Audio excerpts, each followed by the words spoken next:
Bueno, antes que nada me presento. Yo soy Estefanía, soy militante de Confluencia, de la Mella, en la Universidad Nacional de Mar del Plata, militante del Frente Patria Grande. Bienvenidas a la charla que nos convoca hoy, Universidad, Ciencia y Tecnología. Soy estudiante de Letras. Y en primer lugar quiero agradecerles a Antoniucci, Daniel, Marcela Ferrari, Santiago Laudat por estar acá presentes, acompañarnos en este encuentro a debatir colectivamente. A medida que vayamos avanzando en la charla voy a ir a presentando cada uno, pero ustedes toman la palabra, se presentan, agregan lo que haga falta o lo que se me vaya escapando. Y bueno, también agradecerles a todos los docentes, a todos los estudiantes, graduados, compañeros que se están sumando a construir el encuentro. Un encuentro que tiene como objetivo discutir y pensar la construcción de una universidad para todos, que apueste por la construcción de soberanía nacional y que tenga como horizonte la justicia social. Desde la mesa entendemos que es urgente empezar a construir una universidad que promueva el pensamiento crítico, que dispute sentido de raíz y que forme profesionales, sobre todo, ¿no?, comprometidos con las causas de nuestro pueblo. Y por eso impulsamos esta actividad, para que sea una instancia de debate, de diálogo colectivo, para repensar y cuestionar el modelo de ciencia que necesitamos, que queremos construir, sobre todo haciendo eje en la producción y en el desarrollo del conocimiento científico de nuestra universidad y por supuesto de nuestro país. Bueno, hoy en un contexto de pandemia que tanto drama nos ha causado en el mundo y en nuestro país, se puso sobre la mesa la importancia de discutir el modelo científico. Se puso de relevancia también discutir qué tipo de ciencia necesitamos, quiénes la producen, para qué la producen y hasta quién va distribuida, quiénes van a ser los beneficiarios, sobre todo de estos procesos de producción científica, quiénes van a ser los beneficiarios también y cómo se van a distribuir los procesos de producción tecnológica.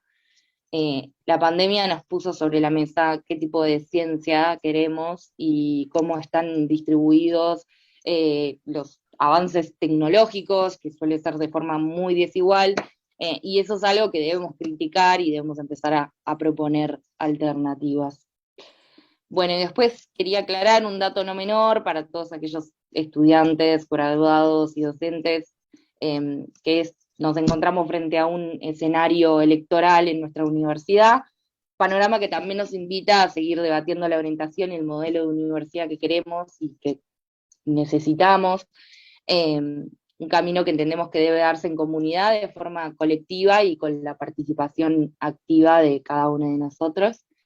Así que bueno, creo que con eso podemos ir arrancando para que ya vayan teniendo una idea de cómo se va a ir orientando esta charla y cuál es la perspectiva que queremos transmitir. Daniel es el vicerrector de nuestra Universidad Nacional de Mar del Plata, doctor en Ciencias Biológicas, profesor de Fisiología y Biología del Desarrollo, investigador del CONICET, tiene una trayectoria muy grande en nuestra universidad, así que le damos la bienvenida y si te parece arrancamos. Bueno, muchas gracias, Estefanía, gracias por el espacio. Espero que se escuche bien, porque andaba medio mal el micrófono del auricular. Bueno, para empezar un poco con esta breve charla, mi idea es un poco referirme al rol de las universidades nacionales y la nuestra en particular en el contexto de la ciencia y la tecnología nacional y un poco la evolución de ese contexto. Si nosotros tenemos que establecer algunos hitos en la evolución de la ciencia argentina, desde mediados del siglo XX hasta la actualidad, de alguna manera podemos poner algunos mojones como la creación de la SIC en 1956, la creación del CONICET en 1958, el incremento de la inversión en educación y en ciencia y tecnología en las universidades nacionales desde el 63, del 62 hacia el 70, bastante interrumpida por la noche de los bastones largos.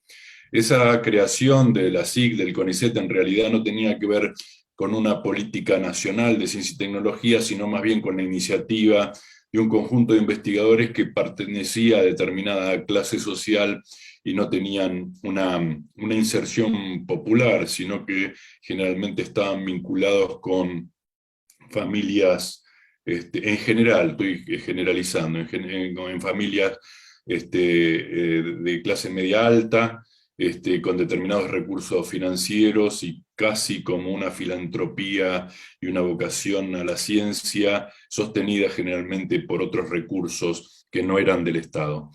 En los 60, mediados de los 60, tuvimos mucho desarrollo, sobre todo en las universidades nacionales, los sistemas científico-tecnológicos como estructura descentralizada, como las que dije, eran muy rudimentarias en el sentido de cantidad de personas, cantidad de investigadoras e investigadores en el sistema, y de la noche de los bastones largos hacia la dictadura hubo una fuerte migración en esos últimos años del 60, una cierta estabilidad en los 4 primeros años de los 70 y después una migración masiva durante la dictadura. Con el advenimiento de la democracia hubo un gran retorno en el 83 de investigadoras e investigadores que generalmente eran profesores, profesoras de las universidades nacionales que se habían exiliado y que se habían formado, sobre todo en muchas áreas que tienen que ver con las ciencias duras, con la Fundación Bariloche, con Exactas de la UBA, y volvieron a distribuirse en distintas universidades nacionales que habría en sus concursos, como la nuestra, básicamente. Justamente en los 80, 85 tuvimos una gran expansión de una cantidad de carreras, como mi propia carrera, biología, matemática, física, que recibieron un influjo de argentinas y argentinos que habían exiliado y que habían vuelto con sus doctorados y concursaron en distintas universidades. Eso por lo menos en nuestra universidad y en el campo particularmente de la ingeniería y de las exactas, generó una semilla de prerrogativa de crecimiento por tener directores de doctorado justamente que daban un plafón para la expansión o el crecimiento académico de esas unidades. No pasó en todas, obviamente, porque otras, generalmente las humanísticas, fueron mucho más diezmadas que las exactas. Durante los 80, el CONICET, por ejemplo, siguió con algún ingreso muy esporádico, una apertura absolutamente aleatoria, que por ahí pasaban 4 o 5 años y no se abría carrera, y sí se mantenía un sistema de becas, y eso se mantuvo durante los 90 hasta más o menos el 96, donde empezó a regularizarse los ingresos a carrera de CONICET, y las universidades nacionales siguieron teniendo básicamente un rol bastante central en el desarrollo de la investigación científica en Argentina. Hacia 2000, 2001, 2002, teníamos en el sistema científico-tecnológico de CONICET solamente 3.000 empleados. Para que se den una idea, hoy tiene cerca de 12.000 investigadoras e investigadores el CONICET. Durante el gobierno del doctor Kirchner, al menos había estado el vicepresidente de CONICET en una charla en la universidad nuestra en el 2003, y vino con el mensaje de el CONICET va a crear institutos de doble dependencia, y en base a su vinculación con las universidades va a asentar su desarrollo. Para decir, hasta ese momento había unos 100 institutos de CONICET que estaban muchos descentralizados, que no estaban vinculados a las universidades nacionales. Habían observado que aquellos que estaban vinculados a las universidades nacionales quintuplicaban o sextuplicaban su producción científica al vincularse con la formación de capital humano que tenía que ver con las maestrías y con los doctorados. Tenían una planificación de pasar de los 100 investigadoras e investigadores que se doctoraban en el país por año a 500, y en eso las universidades nacionales iban a tener un rol fundamental. En ese periodo y a la actualidad, los institutos de doble dependencia crecieron de 100 a 350 en el 2020, básicamente, y esos institutos justamente se insertaron en las universidades nacionales. Eso es para dar un panorama, porque de los 100 en el 2003, muchos de ellos no estaban en las universidades nacionales. Eso generó un paradigma en las universidades nacionales conductivo de parte del gobierno central y de las políticas de ciencia y tecnología, con injerencia indirecta sobre nuestras propias universidades nacionales. Las universidades nacionales de alguna manera dejaron en manos de terceras instituciones como CONICET, CONAE, CONEA, INTI, su propia política de investigación científica, aquella que las tenían, debido a que el financiamiento en general venía de CONICET y de la Agencia Nacional de Promoción Científica, que en determinado momento justamente se descentralizó del CONICET para manejar los recursos del Estado en referente a ciencia y técnica. Todo ese derrotero sufrió la ciencia y la tecnología y la vinculación con las universidades nacionales. Hoy en día hay números variables de cantidad de investigadoras e investigadores. Digo números variables porque en cuanto a algunos números toman en cuenta todo el sistema técnicos, becarias, becarios, y otros números toman solamente investigadoras e investigadores. Si hablamos de investigadoras e investigadores, estamos en el orden de los 80.000. De esos 80.000, como yo les dije antes, cerca de entre 11.000 y 12.000 son de CONICET, y cerca de 45.000 son dedicaciones parciales y exclusivas de las universidades nacionales, y el resto de los entes descentralizados que nombré anteriormente, como de Ciencia y Técnica de Defensa, la SIC, la CONAE, la Comisión Nacional de Energía Atómica, la Aeroespacial. Eso configura de alguna manera la importancia y la relevancia que tienen las universidades nacionales sobre el sistema científico. No obstante, pareciera que la potestad la tienen solo algunas instituciones sobre el sistema científico total, cuando la masa crítica generalmente está en las universidades, ya sea porque son de las propias universidades o porque los institutos de doble dependencia con personal del Consejo Nacional de Investigaciones Científicas están en las universidades nacionales. Solo el 20% del personal del CONICET, por ejemplo, no está bajo el paraguas de institutos de doble dependencia, solo el 20%. Quiere decir que una masa cuantiosa, cerca de 9.000 investigadoras e investigadores, también están adentro de las universidades nacionales. De alguna manera, bajo esta visión que tengo hace mucho respecto al rol de las universidades en el sistema científico, es que yo entendía que la Universidad Nacional de Mar del Plata debía de alguna manera tomar el rol en cuanto a su política científica, a través de la historia de la ciencia, o por lo menos de la que yo viví, que hace mucho. Se habló a veces de ciencia básica, ciencia aplicada, temas básicos, temas estratégicos, si bien la ciencia tiene una continuidad y es una sola, muchas veces en la historia de nosotros. En ese sentido, la visualización antes de la pandemia de la necesidad de una ciencia situada se nota fuertemente en la inversión que hacen en ciencia y tecnología los países más desarrollados. O sea, como dicen muchos, no es que se desarrollaron y después se invirtieron en ciencia y tecnología, sino que invirtieron en ciencia y tecnología y después se desarrollaron. Países como Israel, que tiene más del 4% de inversión del PBI, o Estados Unidos del 3%, Alemania del 4%, Corea cerca del 6%, hacen una inversión enorme en ciencia y tecnología. Nosotros pasamos del 2003 del 0,1% a 0,63, 65, depende quién lo reporte, en el 2015, bajando al 0,45 en 2018-19. Con lo cual sufrimos una desinversión en ciencia y tecnología. Y aparte estoy hablando de un porcentaje del PBI y el PBI, obviamente, el PBI de países desarrollados es mucho más grande que el nuestro, con lo cual la inversión neta es muchísimo, muchísimo más grande. En el sentido de una ciencia situada, también el Sistema Científico Nacional estaba tomando vías en el 2014 hacia el desarrollo de la capacidad tecnológica del sistema. Hoy en día, nosotros tenemos parejas en todas, por ejemplo en el CONICET, en todas las áreas del conocimiento, que son ciencias agrarias, de la ingeniería y de materiales, biológicas y de la salud, exactas y naturales, y ciencias sociales y humanas.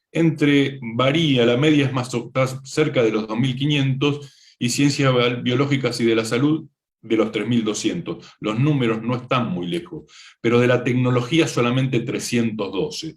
El programa de crecimiento del Sistema Científico Nacional en el área centralizada del MinSIT proyectaba un crecimiento de investigadores e investigadoras hacia el 2020, que fue truncado en su derrotero en el 2015, hacia los 15.000 investigadoras e investigadores, y hacia un crecimiento de inversión en el PBI que estuviera cerca del 1%. Obviamente, como dije, ese camino se desdibujó y ahora se está como retomando, obviamente, la inversión, lo vemos por los ingresos. Ahora, desde la Universidad Nacional de Mar del Plata, como repito, vimos la necesidad de una prerrogativa de ciencia situada y ciencia articulada con las áreas sustantivas de la universidad. La extensión, la docencia, la investigación y la transferencia como no compartimentos estancos, no vinculados, sino con vasos comunicantes. De hecho, desde la problematización de la extensión o de la problematización de la ciencia y la tecnología, que cuando uno hace su estudio, su maestría, su doctorado, su tesis de licenciatura, de alguna manera se autoforma, establece un problema, trabaja sobre el problema, hipotetiza sobre ese problema e infiere sobre ese problema. Es un modelo conceptual al cual yo entiendo debe ser central en el paradigma de la formación y de el área académica y la docencia. Autoformativo, donde el docente es un coordinador del autoaprendizaje y una guía, donde los estudiantes aprenden de alguna manera a resolver esa problemática, a enfrentar escenarios cambiantes, a hacer inferencia de los escenarios futuros. Los contenidos, como digo yo, cambian a través del tiempo y hay que trabajar en el cómo enseño, más sobre todo respecto al qué enseño, ¿no? Digamos, obviamente tener atención sobre el contenido, pero sobre todo con el proceso de construcción del conocimiento. En ese sentido, proyectamos los PI3CET justamente como política desde el área de ciencia y tecnología, dependiente del vicerrectorado de la universidad, un proyecto que yo había escrito antes de asumir, o una idea que tenía antes de asumir, articulado con vinculación y transferencia y con extensión, una de las dos patas, y abordando la transdisciplina, que 3 facultades distintas al menos abordaran una problemática de distintas perspectivas. Ese proyecto está enmarcado justamente, o esa idea, en la integralidad de las funciones y en esta visión general de no solamente establecer temas estratégicos en ciencia situada, que la universidad y el conjunto de las facultades considerada relevante para nuestra ciudad y nuestra región, además de tender a la transdisciplina y a la interdisciplina en la articulación entre distintas facultades. Obviamente, bueno, no es tan obvio, pero como la Secretaría Académica no depende de vicerrectorado, fue muy difícil esta integración con el área académica, que el área académica es el área fundamental de toda la universidad, alrededor de la cual tienen que articular el resto de las funciones sustantivas. Bueno, con este pantallazo, digamos, hice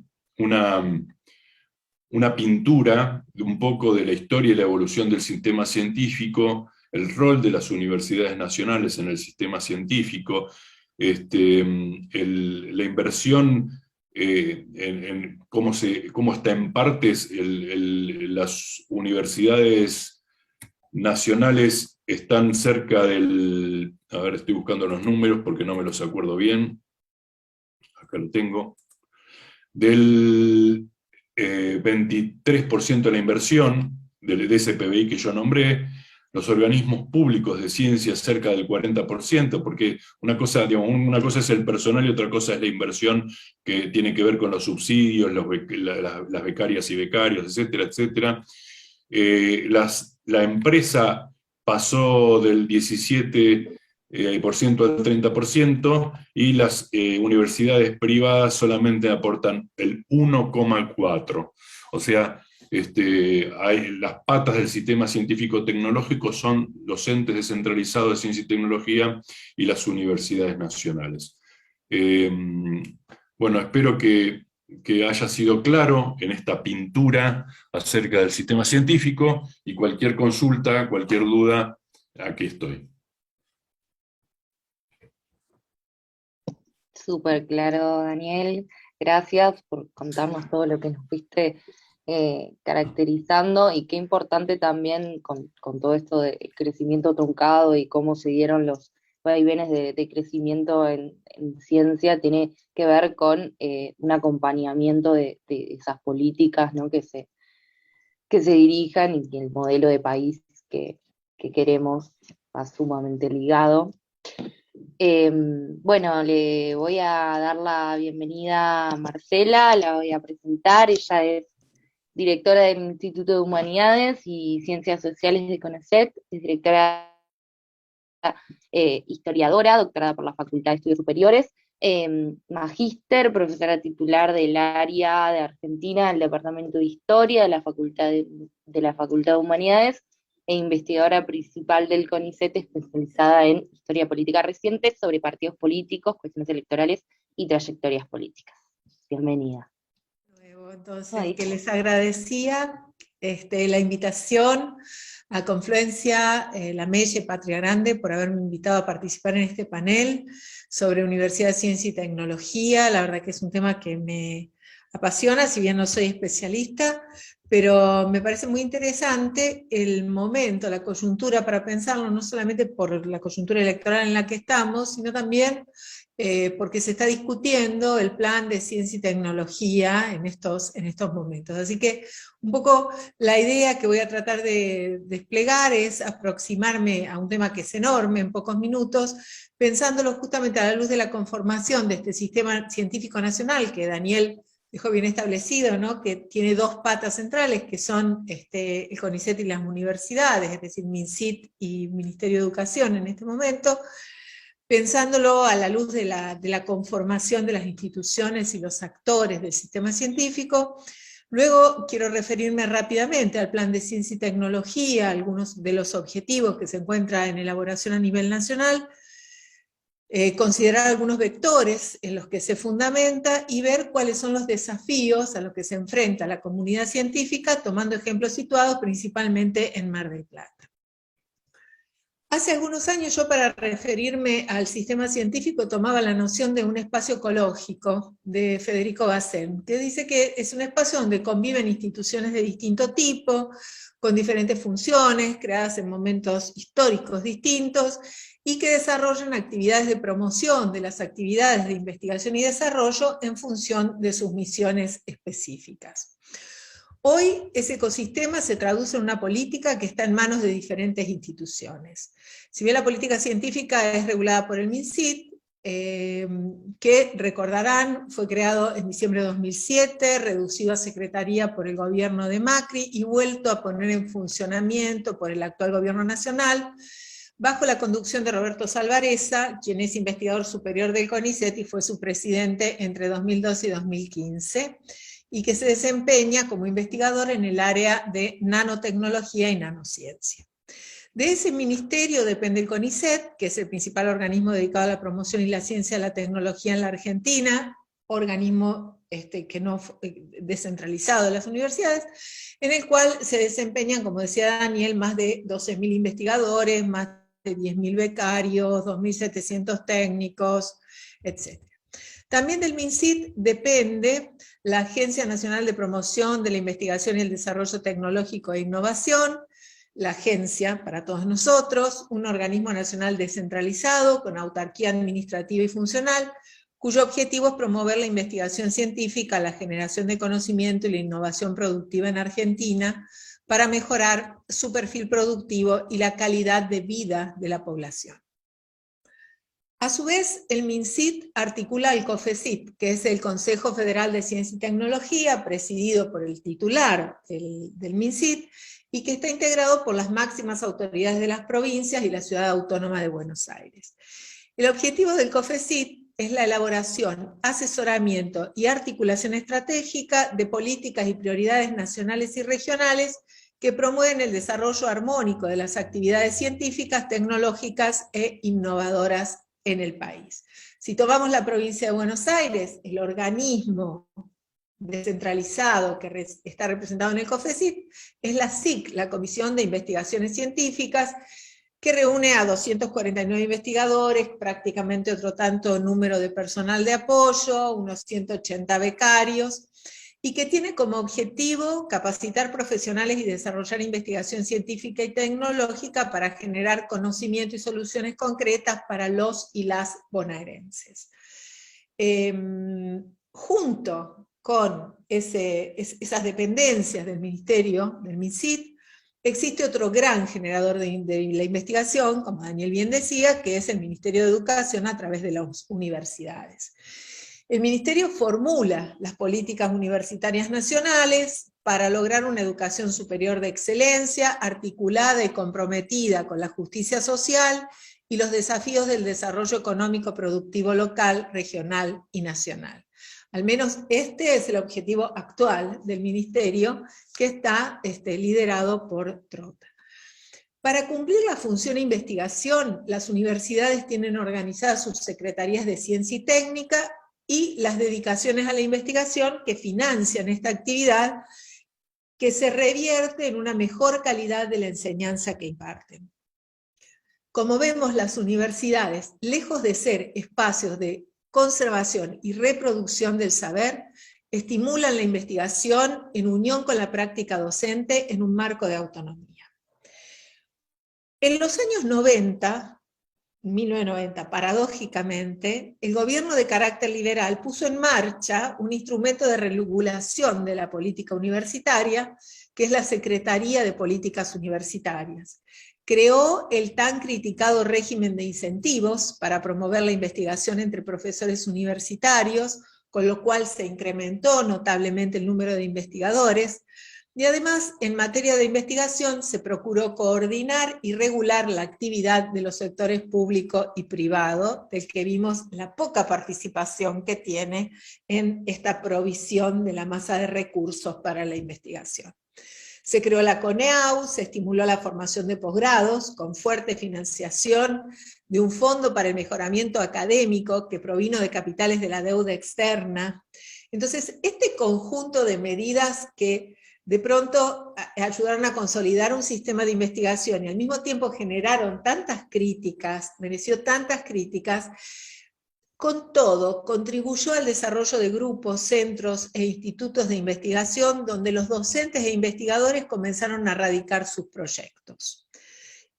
Desde esa época, la estructura que contiene la investigación en las universidades ha cambiado, pero no demasiado, porque los fondos de investigación se comenzaron a restringir en el 99, fuimos atravesados por la crisis de 2001, y cuando a partir de 2005, superada la crisis coyuntural, con otro gobierno, con unos objetivos mucho más populares, se volvió a incentivar el desarrollo de la ciencia y tecnología, el énfasis se colocó más en el área que a partir de 2007 quedaría bajo la órbita del MINCIT, y como decía Daniel, en los organismos científicos, en especial el CONICET. Entonces, hoy seguimos teniendo un sistema científico Por un lado, decididamente coordinado por el CONICET, y por otro, desarrollado entre las funciones de la universidad. Es decir, continuamos en el marco de un sistema científico caracterizado por la presencia de múltiples instituciones complejas y dispersas por el territorio nacional, que funcionan de manera desarticulada, con sistemas de evaluación diferentes que complican la vida del investigador y la investigadora. Y esto no es novedoso, porque desde la recuperación democrática hemos marchado bastante huérfanos de una política científica de conjunto que organice, centralice y al mismo tiempo respete la diversidad territorial, el sistema federal y coordine la actividad en materia de investigación, desarrollo e innovación de los organismos científicos con las universidades. Entonces, ¿cómo ordenarlo y cómo ponerlo en función de la gente que habita este país? Bueno, yo celebro en ese contexto que se esté debatiendo hoy el Plan de Ciencia, Tecnología e Innovación 2030, a partir de la propuesta que encabeza la Secretaría de Planeamiento y Políticas del MinCit a cargo de Diego Hurtado. Diego Hurtado es investigador del CONICET por la gran área de Ciencias Sociales y Humanidades, físico de formación inicial, pero su línea de investigación es la historia social de las ciencias en la Argentina del siglo XX. Traigo a colación el perfil y su formación, porque me parece interesante reconocer que la Secretaría de Planeamiento y Políticas del MinCit está en manos de un equipo coordinado por un experto, y porque su doble adscripción contribuye a reconocer que toda ciencia es social y es humana, y a darle un espacio en esta gran área, o a esta gran área, Ciencias Sociales y Humanidades, que fue la más castigada durante el periodo de gobierno anterior. Sintetizo las propuestas del plan para después conversar algunas cuestiones que disparan en la comunidad científica. El plan está colgado en la página de la Secretaría, así que ahí lo pueden ver. Propone capitalizar aprendizajes previos, enfocarse en problemas actuales y estructurales, definir, ordenar y comunicar el conjunto de las políticas, estrategias e instrumentos de ciencia, tecnología e innovación a todos los actores, inscribirse en el sendero del desarrollo nacional y basarse en un proceso consultivo de concertación y planificación participativo. De allí la proliferación de numerosos conversatorios y discusiones que están teniendo lugar en este momento, donde investigadores de las distintas áreas están discutiendo esta planificación. Para ello toma 4 ejes: el rol del Estado, que es interpretado como un protector y emprendedor que garantice, regula y promueva la innovación productiva con inclusión, que desarrolle capacidades para gestionar políticas públicas, abordar respuestas estructurales a las necesidades de los sectores más vulnerables, generar incentivos que orienten la actividad económica y la inversión en sectores estratégicos. Un segundo eje es procurar un desarrollo sostenible, es decir, de largo plazo, política de Estado, que independientemente de los gobiernos que vayan a sucederse, se pueda mantener, si es que no viene otro que de un plumazo tira abajo un plan como era el Plan 2020, ¿no es cierto? Pero ese desarrollo sostenible tiene que ser para el bienestar de los sectores más afectados por la sociedad y para el bienestar de las generaciones futuras. Así se procura erradicar la pobreza, reducir las desigualdades, solucionar problemas socioambientales de acuerdo a los objetivos soberanos del país.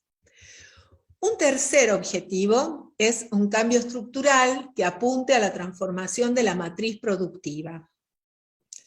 Es decir, pasar de la matriz agroexportadora a una matriz mucho más industrial, ¿no? Que contribuya al desarrollo de eslabonamientos. Claro, la industria implica eslabonamientos hacia atrás, con el sector productivo primario, pero también eslabonamientos hacia adelante, con industrialización más compleja o servicios, ¿no? Que genere cambios en la distribución del ingreso. El salario industrial es un distribuidor del ingreso por excelencia, además de la distribución sectorial del ingreso, del sector agropecuario al sector industrial, algo muy característico de los gobiernos peronistas, ¿no? que controle el impacto en las poblaciones y ecosistemas, y aquí hay un cuidado por los recursos naturales y por nuestro ambiente, que es muy importante, y que agregue valor a la producción. Es decir, en todo momento este objetivo está hablando de industrialización sin decirlo. Y un cuarto objetivo es territorialidad y fortalecimiento de las economías regionales. Es decir, la cuestión de apuntar al desarrollo situado de las economías a través de sistemas locales y regionales de innovación, promoviendo ventajas competitivas dinámicas. Es decir, no solamente quedarnos con las ventajas comparativas que nos da la producción pampeana o el sistema pampeano para poder hacer una gran producción a gran escala, sino también que la ciencia y la tecnología incidan en las empresas generando aquellas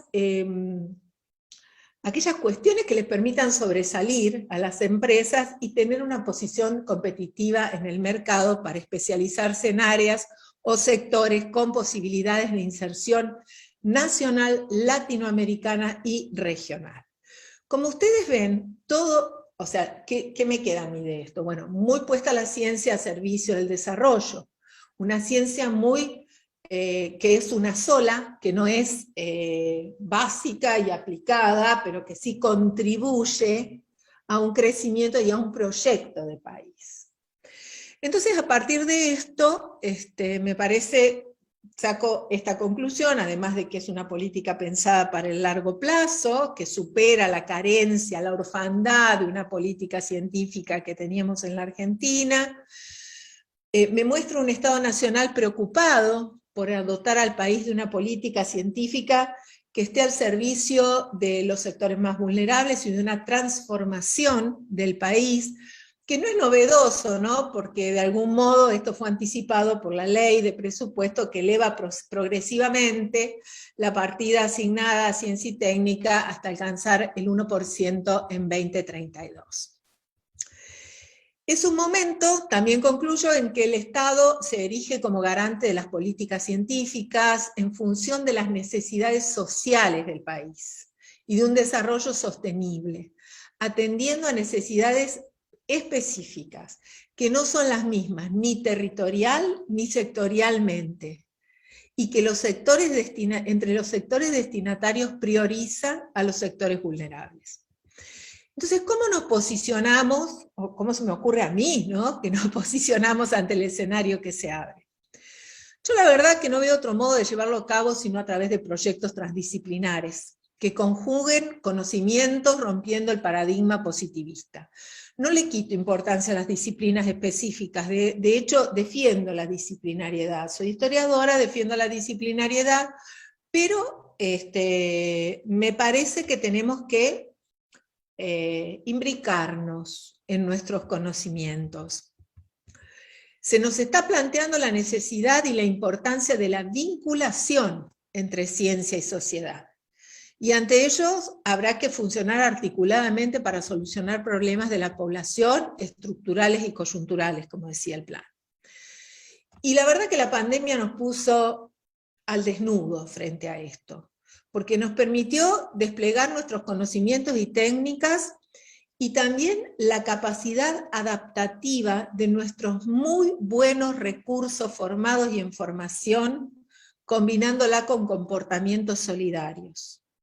En el año y medio de pandemia que atravesamos, vimos a nuestra comunidad científica, a buena parte de nuestra comunidad científica, reorientar y reconvertir sus capacidades, al punto que algunos abordaron proyectos distintos de los propios, bifurcaron sus investigaciones para enfrentar la pandemia desde diferentes lugares, poniéndolo al servicio de la comunidad. Y voy a decir que en Mar del Plata, las mujeres tuvimos un rol de relevancia, porque de los 6 proyectos seleccionados por el MinCit, radicados en la universidad y en el Centro Científico Tecnológico local, que respondieron a la convocatoria de fortalecimiento y articulación de saberes ante la pandemia por COVID-19, que terminan hoy, 25 de agosto, todos son dirigidos por mujeres. Y a su vez, estas mujeres hoy estamos trabajando en un proyecto colectivo de investigación-acción que nos reúne complementando saberes desde la ingeniería, la medicina, la nutrición, la psicología, las ciencias sociales y las humanidades, con el objetivo de mejorar la calidad de vida de los sectores vulnerables en el municipio de General Pueyrredón. Y este equipo orienta, está en permanente crecimiento y expansión hacia otras disciplinas.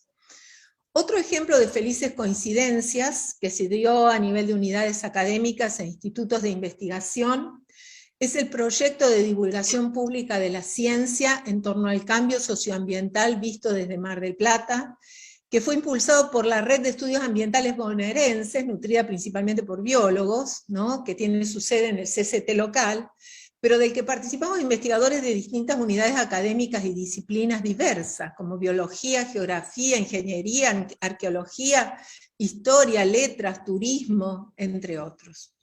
Entonces, pienso que estos proyectos, no sé cuánto me queda, pero no me voy a extender mucho más, prometo.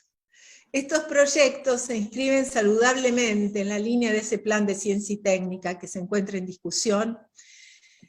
Y quiero destacar una cosa que me hace pensar que no es solamente a partir de la instauración del plan que se van a cumplir estos cambios, y que me permite pensar que ese plan se va a poner efectivamente en ejecución. Porque ninguno de estos proyectos buscó responder a esos objetivos del plan, porque no existían, pero recuperaron la interdisciplinariedad, la vinculación con el medio y la democratización. Entonces, como cualquier ley, ese plan no viene a regir para adelante, sino que se basa en la experiencia preexistente para poder sostenerse y consolidarse. Así que eso me da mucho entusiasmo. Ya estaba presentes a disposición a abandonar el paradigma disciplinar, y entonces, bueno, también tengo confianza en su aprobación por la experiencia de colaboración interinstitucional preexistente. En Mar del Plata, y esto lo sabe muy bien Daniel, porque es una de las personas que lo lideran, se está plasmando la relación cada vez más estrecha entre el CONICET y la universidad, cosa que es muy saludable en la medida en que se observa la colaboración estrecha entre los organismos científicos y las universidades, descartando los prejuicios que puedan derivar en falsos enfrentamientos. Vos sos CONICET, yo soy universidad o viceversa.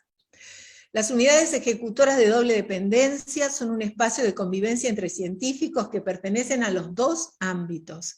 De allí la importancia que le adjudico a este trabajo conjunto, que espero que vaya más allá de gestiones administrativas y búsquedas de subsidios, y desemboque en la generación de una política científica orientada a resolver problemas socioterritoriales sin cerrarse a otras iniciativas. En suma, y ahora sí para cerrar, nos encontramos en una coyuntura convocante para la participación de la comunidad científica, en la que los distintos actores tenemos que informarnos para intervenir en el debate, y en este sentido vuelvo a agradecerles la convocatoria. Claramente se busca superar la dispersión y se trata de diseñar con participación del Estado una política científica de largo plazo en la que participen los actores institucionales e individuales. Responsabilidad social, transversalidad, transdisciplina, vinculación con la sociedad e interinstitucionalidad son los vectores que la ordenan y que yo he ido recuperando a lo largo de esta charla. Ahora bien, también todo esto nos plantea desafíos, y para las humanidades muy especialmente, y es qué hacer con las investigaciones que aparentemente quedan por fuera de la resolución de los problemas concretos. Y un segundo desafío me parece es pensar qué va a pasar con la libertad de investigación cuando no sea evidente que una investigación contribuye a resolver un problema de la sociedad en lo inmediato. Yo creo que estas cuestiones que se me plantean, y se me estarán escapando muchas otras, van a quedar pendientes de tratamiento, pero me parece que es necesario volver a pensarlos en ámbitos parecidos a esta convocatoria. Desde ya les reitero mi agradecimiento y terminé. Gracias, Disculpen si me Marcela. excedí. No, súper clara y también, bueno, todos esos interrogantes nos ponen en un desafío también, ¿no? A los que estamos recorriendo ese camino, así que es interesante terminar con las retóricas, que nos pone a pensar qué es todo lo que nos queda por delante. Bueno, ahora le paso a dar la bienvenida a Santiago y lo paso a presentar. Otra vez si se me escapa algo o lo que sea, agréguenlo. Él es magíster en Ciencia y Tecnología y Sociedad por la Universidad Nacional de Quilmes, especialista en estudios latinoamericanos por la Universidad Federal de Juiz de Fora de Brasil y profesor de Filosofía de la Universidad Nacional de La Plata, doctorado en Ciencias Sociales por la Universidad de Buenos Aires. Hola, buenas tardes, ¿cómo andan? Bueno, guarda, no me discutan que tengo acá veo al guardaespaldas un león y una jirafa, así que cuidado. Bueno, ante todo muchas gracias y felicitaciones. Ahora les voy a decir por qué los felicito. Pero antes de entrar a la charla quería decir que lo que voy a agregar son notas al pie a lo que dijeron Daniel y Marcela, porque realmente sin conocerlos encuentro una coincidencia muy importante en el pensamiento sobre esta temática, así que me alegra. Y decía que los felicito porque, y este es el primer punto que voy a plantear, ¿no? De 3 o 4 que voy a plantear. Los felicito porque creo que hay un punto ciego en el debate de universidad y ciencia y tecnología. Creo que hay un punto ciego. Cuando los que discutimos política científica y tecnológica lo hacemos, generalmente discutimos CONICET, MINCIT, organismos descentralizados, pero no discutimos una política científica y tecnológica desde las universidades. Hago la mea culpa, ¿no? Yo me dedico a política científica y tecnológica. Y los que discuten la universidad, en general, van por el lado de la extensión, la territorialidad, la educación de grado y posgrado, pero rara vez hay un debate consistente de profundización en cuestión de qué política científica y tecnológica deben darse las universidades. Así que realmente, como decía Marcela, creo que esto tiene que ser el puntapié para un espacio de reflexión que nos permita profundizar en este debate, que creo que es imprescindible, porque si no prima lo que tanto dijeron Daniel como Marcela, prima una mímesis, ¿no? Con las políticas que emanan fundamentalmente del CONICET y de la agencia, ¿no? Entonces, lo normal, a lo que estamos acostumbrados, es que las políticas emanan del nivel macro y nuestras universidades normalmente, no estoy emitiendo opinión sobre Mar del Plata porque no la conozco, digo en términos generales, lo que suelen hacer es administrar recursos que llegan de afuera, ¿no? Y más o menos seguir las políticas nacionales, pero no hay una política desde las universidades. Esto, por supuesto, a nivel general, estoy diciéndolo, no sé el caso local, no lo conozco. Entonces, el primer punto que quería plantear es, existe un punto ciego en el debate de ciencia y tecnología en las universidades, por lo menos en las universidades grandes. Las grandes quiero decir las históricas, las más viejas. Quizás en las universidades nuevas hay otro recorrido que sería interesante reponer. Primer punto. Segundo punto, lamentablemente sigue habiendo un debate en el país acerca de la necesidad de la ciencia y la tecnología. Parece increíble esto, todavía en el siglo XXI, pero acabamos de salir de un gobierno neoliberal, una vez más, que volvió a recaer en el desfinanciamiento de la ciencia y la tecnología, porque en un modelo neoliberal, particularmente en un modelo neoliberal periférico, la ciencia y la tecnología son vistas como gastos prescindibles, y la ecuación que hacen desde una matriz costo-beneficio muy elemental, creo yo porque son elementales conceptualmente, desde una matriz muy elemental, el cálculo que hacen es, me sale más costoso desarrollar la innovación, la ciencia y la tecnología, que comprar llave en mano tecnología, ¿no? Por lo tanto, libre mercado, bien, bajo barreras arancelarias, dejo de invertir en ciencia y tecnología y compro llave en mano la tecnología en el mercado global. Bien, por supuesto, si uno compara el producto final versus el desarrollo de un producto, el costo es más alto cuando uno tiene que desarrollar una línea ¿no? Una acumulación de conocimiento. Ahora, lo que no mira esa concepción cortoplacista, economicista, es todas las externalidades que tiene la producción de conocimiento a escala local, por supuesto. Entonces, el segundo punto que querría plantear es, sigue habiendo un debate sobre la necesidad de una política científica y tecnológica con el Estado como motor fundamental. Aunque parezca mentira, todavía hoy sigue habiendo ese debate, y en nuestras universidades tenemos todavía un sector poderosísimo, bien de raíz liberal, que no cree que haya que hacer demasiado en política científica y tecnológica, ¿no?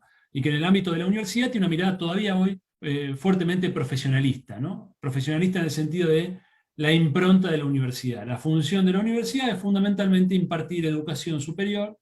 La ciencia y la tecnología están ahí, pero no saben muy bien qué hacer con eso. ¿Bien? Entonces, segunda línea de debate, la primera, hay un punto ciego, es necesario problematizar la necesidad de una política científica y tecnológica desde las universidades, por supuesto en el marco de un plan nacional, como bien describía Marcela, pero desde la especificidad que tienen las universidades, que está dada fundamentalmente por la formación de recursos humanos y la territorialidad. Así como tienen que darse una política científica los organismos descentralizados, el CONICET, los CCT, etcétera, etcétera, ¿no? No estoy haciendo una excepción de la universidad, una excepción a la regla, sino que digo que la universidad tiene que hacerse cargo de discutir una política científica tecnológica. Segundo punto, entonces, el debate con la posición pro mercado, liberal, que no sabe qué hacer con la ciencia y la tecnología, que cuando han sido gobierno la han desfinanciado, ¿bien? Y que es necesario todavía hoy discutir con ese sector. Estamos en un contexto electoral, no digo en el caso de la Universidad de La Plata, sino a nivel nacional, donde estas cuestiones se ponen en juego nuevamente, ¿cierto?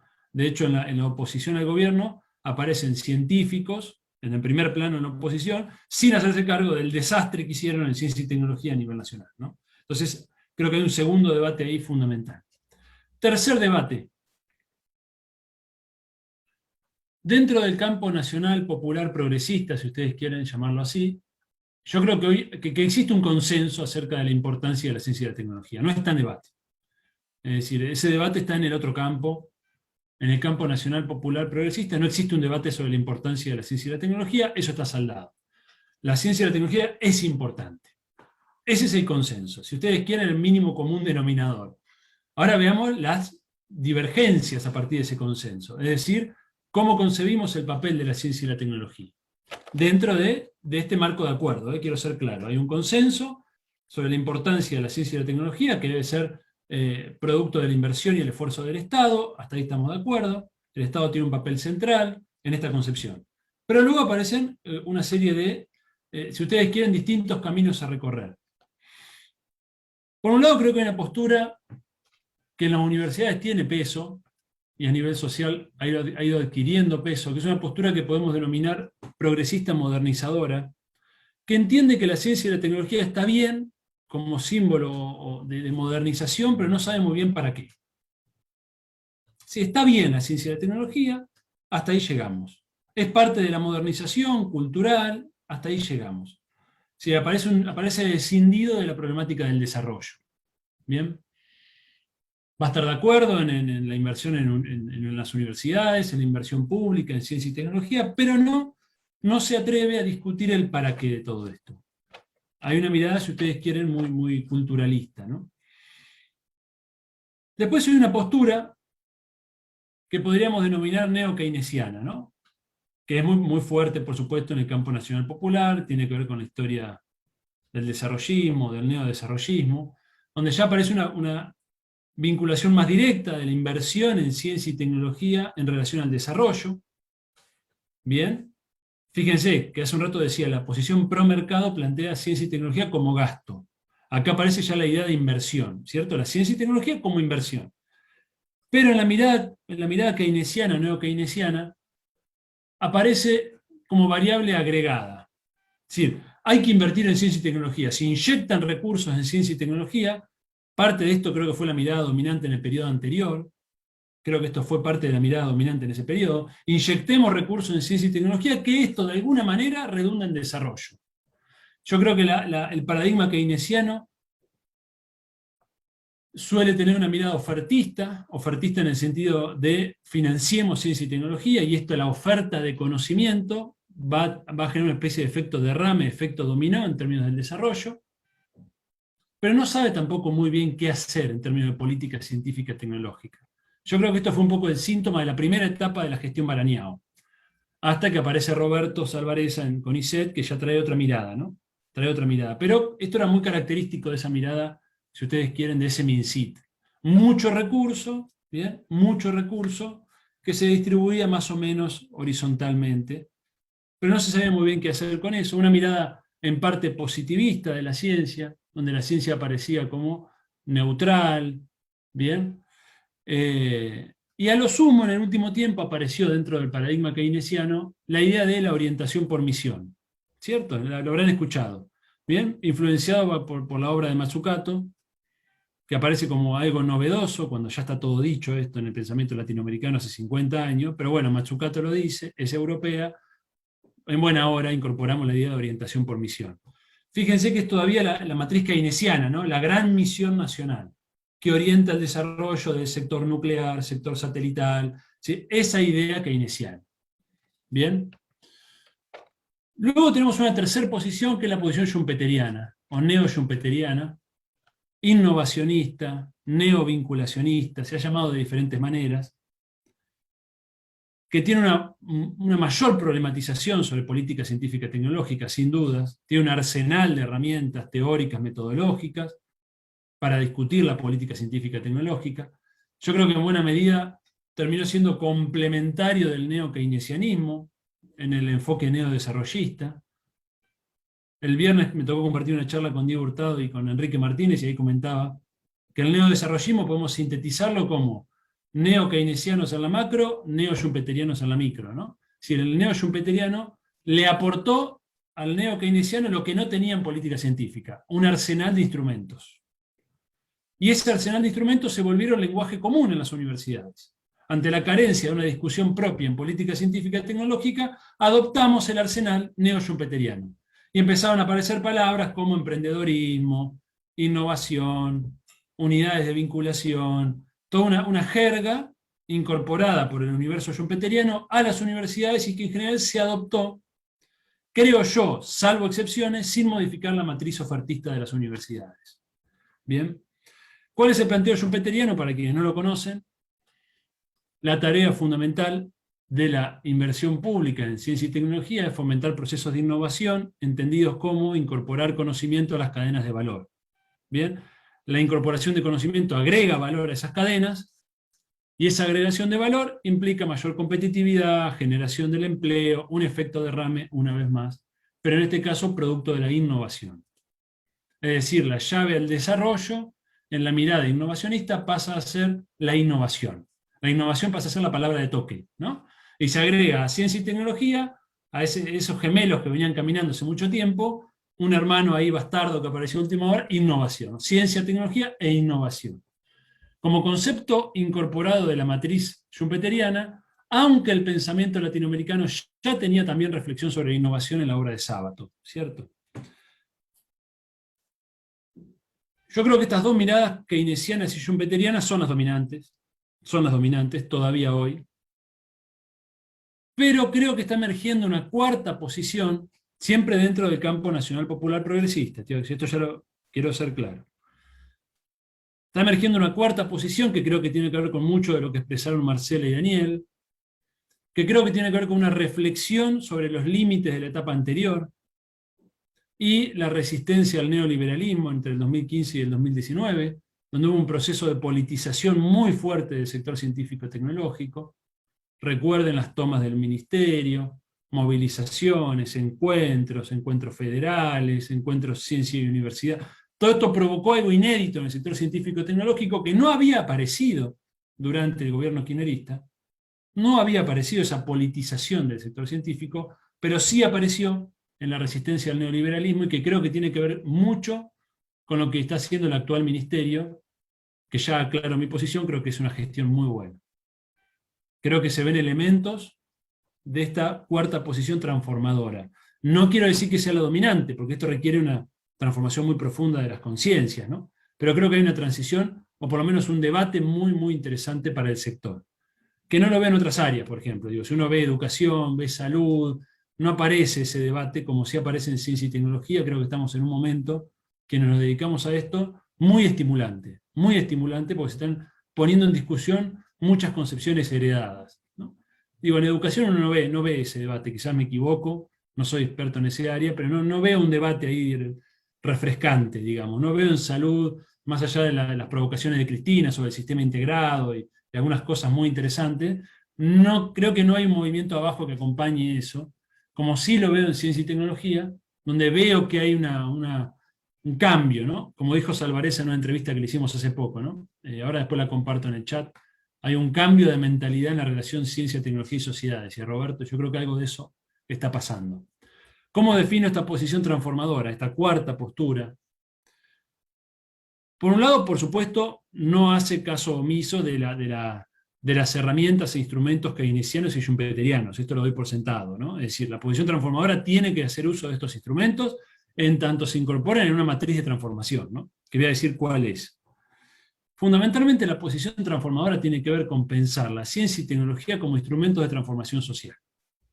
En el mejor legado, en la mejor tradición del pensamiento latinoamericano en ciencia, tecnología y desarrollo, de Oscar Barsky, Jorge Sábato, Amílcar Herrera, Rolando García y tantos otros maestros del pensamiento en ciencia y tecnología, que los reivindique no quiere decir que haya que volver como una religión a ellos. Estoy diciendo son la raíz, el posicionamiento ético, político, epistemológico, desde dónde pensar en las coordenadas actuales la problemática científico-tecnológica. Bien, porque algunos me han dicho, me pasó hace poco en un chat, en un grupo de Facebook, no, bueno, eso está de modé, eso está viejo, ¿no? El Placted está viejo. Bien, viejos son los trapos, ¿no? Lo que estoy diciendo es que reivindicamos un posicionamiento. No quiere decir que haya que repetir como un karma, ¿bien? Como no hay que repetir a nadie, ¿no? Es decir, hay que usar la cabeza, pensar con cabeza propia. Pero estos autores nos enseñaron una posición transformadora, una posición situada, como decía Daniel, ¿no? Una ciencia situada. Por supuesto, el mundo de los 60, 70 no era el mundo actual, obvio. ¿Bien? Esta posición transformadora piensa la ciencia y tecnología no solo bajo el paradigma economicista, que domina la mirada neodesarrollista. Porque la ciencia y la tecnología es mucho más, el desarrollo es mucho más que actividad económica. De hecho, esto quedó muy claro en la etapa anterior, ¿no? Es decir, el crecimiento económico redunda parcialmente en desarrollo. ¿Bien? ¿Es condición necesaria? Por supuesto que sí. ¿Es condición suficiente? No. ¿Bien? La ciencia y la tecnología implican dimensiones múltiples que van mucho más allá del economicismo. Acá entra muy bien lo que decía Marcela, ¿no? Sobre la interdisciplinariedad, la transdisciplinariedad, los grandes problemas sociales y nacionales y ambientales para los cuales la ciencia y la tecnología pueden aportar vías de solución o por lo menos de algunas herramientas, ¿no? Después me parece que la posición transformadora pone en el primer plano el criterio de importancia, ¿no? Como decía Barsky, ¿no? Recuerden, Barsky criticaba el positivismo diciendo que el criterio de verdad del positivismo hay que contraponerle un criterio de importancia. La ciencia debe ser evaluada no solo por la verdad que persigue, sino por la importancia de lo que desarrolla y descubre, ¿no? Y hoy, más que nunca, el criterio de importancia se pone sobre la mesa. Y yo creo que ahí el COVID sirvió de apalancamiento para que algunos de estos cambios estén ocurriendo dentro del sector. Hoy es más común decir, bueno, ¿y esto para qué sirve? En nuestro contexto periférico. ¿Bien? Otro punto, ya voy cerrando, no se preocupe. Yo creo que la posición transformadora empieza a entender o a incorporar una lectura más estructural de las tendencias del capitalismo. ¿Qué quiero decir con esto? El neodesarrollismo, característico de los gobiernos de Néstor y Cristina, encontraron un límite propio antes que la derrota político-electoral del 2015. Y ese límite se empezó a manifestar entre el 2008 y el 2012 en términos económicos y políticos. ¿Bien? Límites que se van a traducir, por ejemplo, en la ruptura del frente político sindical, que sostenía ese proceso político, que estuvo en la base de la derrota luego con el proyecto neoliberal y todo el retroceso que vivimos después. Y límites económicos en términos de inclusión social. Se llegó a un piso de pobreza y de exclusión que no se logró perforar, ¿bien? Y no se sabía muy bien qué hacer con eso. Hoy creo que hay una mayor comprensión de algunas tendencias estructurales del capitalismo en términos de exclusión social, de destrucción del empleo, que sin duda va a ser el drama del siglo XXI. Es decir, esta revolución tecnológica que estamos viviendo, la llamada 4.0, tiene que ver con automatización, inteligencia artificial, telecomunicaciones de quinta generación, Internet de las cosas, todo lo que habrán escuchado hablar, pero en términos sociales esto se va a traducir esencialmente en pérdidas de empleo, pérdidas de puestos de trabajo. Y acá podemos ir a ejemplos sector por sector. Alguno me dirá, al estilo schumpeteriano, se destruye pero se crea, ¿no? La innovación es, dice Schumpeter, destrucción creativa, destruye y crea. El tema es que esos puestos en la economía del conocimiento no necesariamente se crean acá. ¿Me explico? Es decir, sí, se crean puestos. Hay que verlo si en la balanza se crean más que los que se destruyen, o la misma cantidad o menos. Pero además está la problemática de que no se creen acá. De que esas tecnologías se están desarrollando en los países centrales. Entonces acá hay toda una problemática muy seria acerca del límite a la inclusión a través de la creación del empleo y la existencia ya consolidada de una economía popular, bien informal, periférica, pero en la que habitan un tercio por lo menos de los compatriotas. No es chiste lo que estamos hablando. Y la tendencia estructural es que este sector va a crecer en la medida en que la automatización siga eliminando puestos de trabajo. Entonces yo creo que la posición transformadora empieza a incorporar esta problemática entendida estructuralmente, que le pone un límite al recetario neodesarrollista. ¿Por qué? Porque el neodesarrollismo no sabe qué hacer con esto. No sabe qué hacer con esto. Sigue creyendo que hay que fomentar la actividad económica, que hay que desarrollar políticas monetarias, fiscales, crecimiento económico, y algún día, la exclusión va a desaparecer. Y como decía hace poco en una nota Mario Weinfeld en página 12, aún en el mejor escenario de crecimiento económico, estamos hablando de varias décadas para incluir a los excluidos. Y varias décadas en el tiempo de vida de una persona es su vida entera. Bien, podemos parafrasear al mismo Keynes, ¿no? En el largo plazo estamos todos muertos. Entonces, tenemos que desarrollar políticas de una posición popular en relación a los excluidos del sistema, que hoy son ni más ni menos que un tercio de la población argentina y hasta un poco más. Se está hablando del 40% de pobreza, 60% en jóvenes y en niños y adolescentes. Si estamos hablando, bien, y a un escenario tendencial donde puede volverse la mayoría social. Entonces yo creo que acá la universidad tiene mucho que aportar. Tiene mucho que aportar. Porque la universidad tiene una territorialidad, tiene un contacto con la sociedad que no tiene el CONICET u otros organismos, ¿no? Por su misma condición de apertura, ¿cierto? Por su historia de extensión. Entonces yo creo que, volviendo al punto de inicio, a este punto ciego, a la hora de discutir política científica y tecnológica, tenemos que ver cómo integramos la ciencia y la tecnología, la investigación, si ustedes quieren, que se hace en las universidades para incluir también el arte, ¿no? Y investigación artística y otras áreas. ¿Cómo la incluimos? A la especificidad universitaria, que es la formación de recursos humanos y que es la extensión. Es decir, la universidad quizás no tenga que proponerse el mismo tema de frontera que tiene que proponerse el CONICET. O quizás no en todas las áreas. Y acá hay que ser pragmáticos, ¿no? A lo sábato. Pero eso tiene que ser parte de un debate, de una política. Si no hay debate, prima el laissez-faire, y si hay un laissez-faire, se imponen las políticas, o bien las centrales, o bien las extranjeras, ¿no? Las exógenas, las que llegan por tendencias internacionales, ¿no? Los temas que se ponen de moda, ¿no? Ahora hay que hablar de nanotecnología, ahora hay que hablar de biotecnología, ahora hay que hablar de... Y ahora se viene el 4.0, así que prepárense, ¿bien? Ahí se viene la nueva agenda de temas internacionales. Entonces, yo creo que estos son los puntos centrales de la posición transformadora.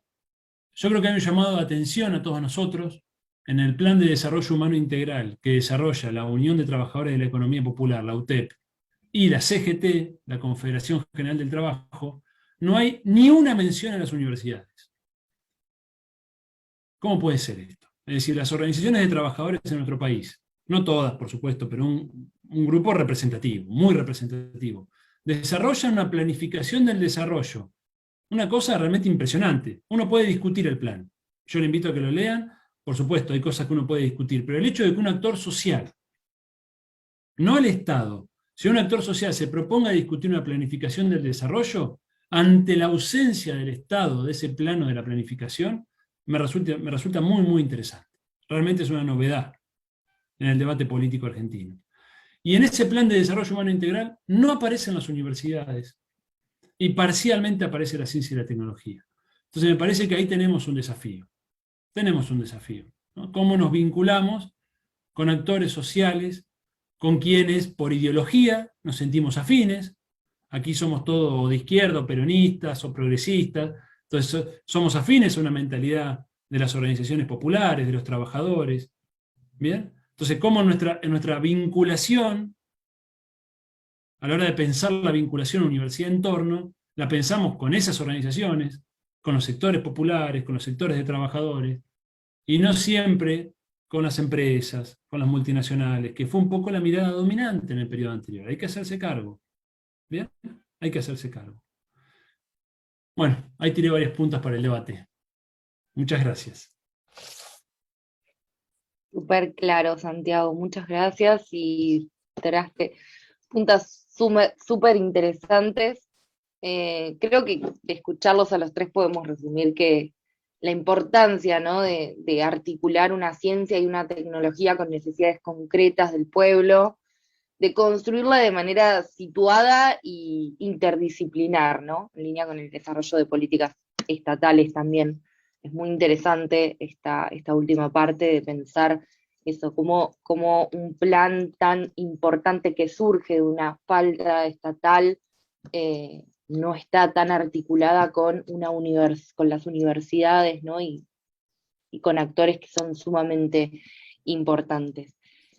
Bueno, muchas gracias Santi, gracias Marcela y Daniel, súper interesante, creo que podríamos estar debatiendo un montón de cosas mucho tiempo más, porque la verdad es que surgieron puntas muy interesantes para pensar, pero bueno, la charla va a quedar subida tanto en el canal de YouTube que tenemos, como en las páginas de Facebook, en Confluencia Humanidades y en Mella UNMDP. Así que, bueno, a quien no pudo participar, después, ni bien lo carguemos, vamos a estar mandando el link. Y gracias a todos también los que participaron y estuvieron acá presentes. Muchas gracias.